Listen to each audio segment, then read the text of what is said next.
How's it going, everybody? I'm Lewis, and we've got the Treasure Trail expansion from the old school RuneScape team.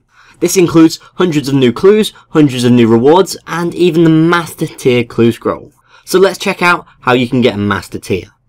If you are an experienced clue scroll solver, then a Master Tier clue is really something you'll want to get. It will really push you and will give you some amazing new rewards. To get yourself a Master Tier clue scroll, you can do this in two ways. First of all, you can get it as a reward from other clue scrolls. However, that's going to be quite rare. The easier way of getting a Master Clue Scroll is by handing one of each tier clue to Watson, an NPC found on there. Once you've got yourself a Master Clue, then this is where the challenge begins. There are a variety of new challenges to get in, as well as some of the previous older challenges we've had in the game for quite a while. The first new challenge is Fallow the Bard. Fallow is a forgetful musician who writes songs about various objects throughout Galenor. However, he can never remember what objects he's talking about. What's going to happen is Fallow will sing you some lyrics, and you've got to work out what the object is that he's singing about. Bring him the object he's singing about, and you'll complete his step. The next new challenge is Hot Cold. When you get a Hot Cold challenge, you'll get a strange device which you can feel, and it will tell you whether you're hot or cold to the location of the clue, similar to the Hot Cold game you get in player-owned houses. This is all fairly simple. However, to make it a little bit more challenging, all the old school RuneScape team have done is implement a little bit of damage dealt you every time you feel the strange device. So if you're not careful, this device can kill you. However, I imagine this could easily be counteracted by bringing lots of food. I suppose it depends how much damage the device deals every time you heal it. Potentially, it is exponential and increases every time you touch it, which I would quite like. I think that will be a very interesting game mechanic. The next clue challenge is the Master Puzzle Box. We've had puzzle boxes in game now for a while, and the ones for clue scrolls are a castle, a troll, and I believe a tree.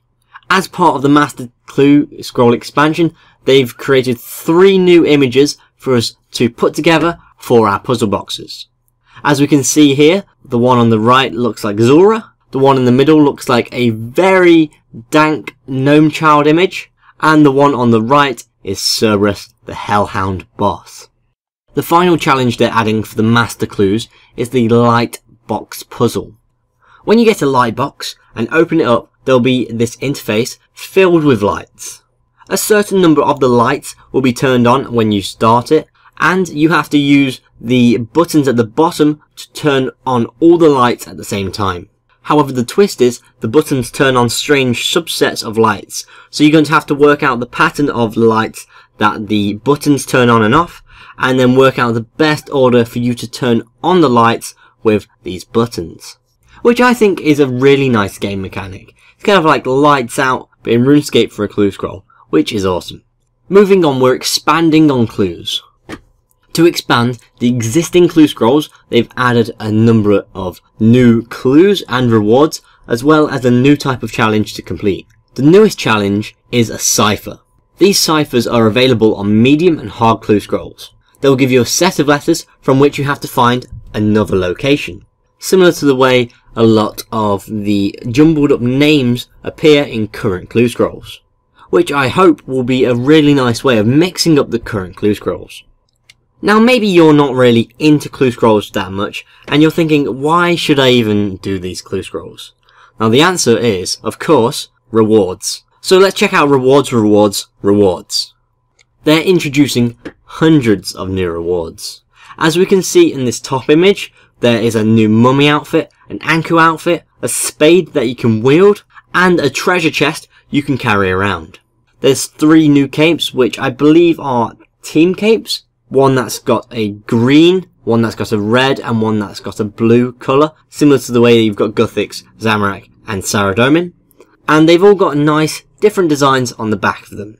The way I see the symbols on the back of them is noughts for the red one, infinity for the green one, and crosses for the blue one. A few other items they've introduced include trim steel, gold aprons, gold chef hats, and ranged god armour for bandos, Zaros or ancient, and Armadillo. They've also introduced for the Master Tier Clue Scrolls the 3rd Age Pickaxe and the 3rd Age axe, which both look like they'll suit the current 3rd Age items. And I think it'll be quite interesting to see how long it takes for these items to come in game, especially considering how long it took for, I believe, the 3rd Age cloak took a long time to get in game, 3rd Age longbow also took a long time, and the 3rd Age longsword. Basically all the 3rd Age pieces from the previous Treasure Trail expansion.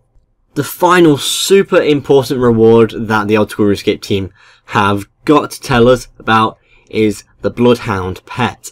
You have a very slim chance of receiving it on a Master Clue Scroll, and it kind of looks a bit like Scooby-Doo personally, but with a Deerstalker hat that's green. And depending on the rarity of this pet, I hope it will be very prestigious.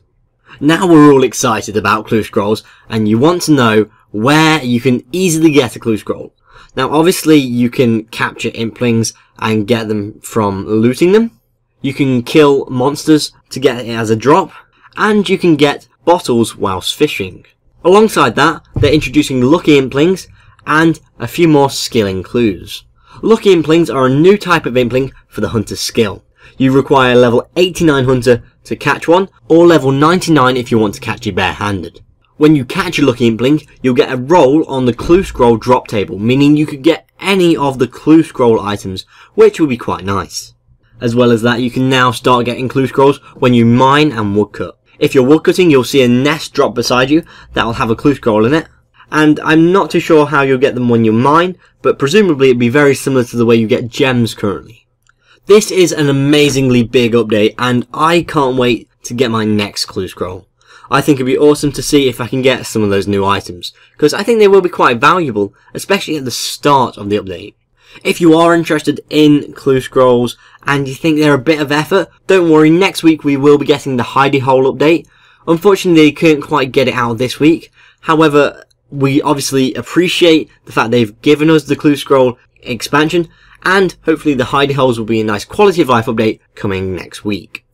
In other news, Evil Dave has expanded his list of items which he considers evil. They've improved logic for obtaining the Lumberjack drops during temple trekking. Hopping over the Lava Dragon Isle shortcut no longer negates damage. And 4 Deadman Mode seasonal worlds have been reverted to regular old school worlds. They're 313, 317, 357 and 360.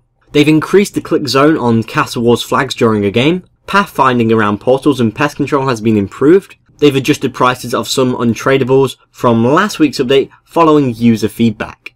It's no longer possible to complete an easy Varrock task at Lumbridge fishing spots. The elemental balance in the player-owned house can now be cast upon. The item value on the Items Lost on Death interface has been moved. Elkoi no longer has a 10-second teleport delay for unschooled players in Deadman mode.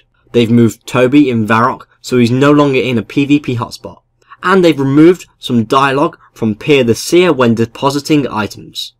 All of which seem like relatively nice quality of life updates and bug fixes. And I think this entire update is wonderful, and I can't wait to get in game and check out those Clue Scrolls.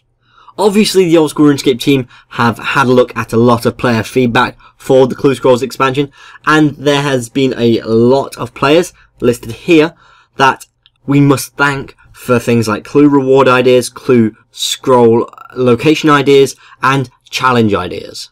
3 of which the Old School RuneScape team have decided were the best, will also get commemorated in-game forever. I believe they said that the examine information on Clue Scrolls will refer to the person who came up with it. If you want to discuss this update, please go on the forums or do so in my comments below. Let me know if you're really going to be hunting out for Clue Scrolls and trying to get that 3rd Age pickaxe and axe. If you're interested in what's happening this month in Old School RuneScape, please click here for July, the month ahead. And if you want to watch my video for the previous Old School RuneScape update, please click here for the item incinerator. If you've enjoyed this video, please like and share, and if you want to keep up to date with the Old School RuneScape updates, dev blogs and polls, please subscribe. I've been Lewis, thanks for watching, goodbye.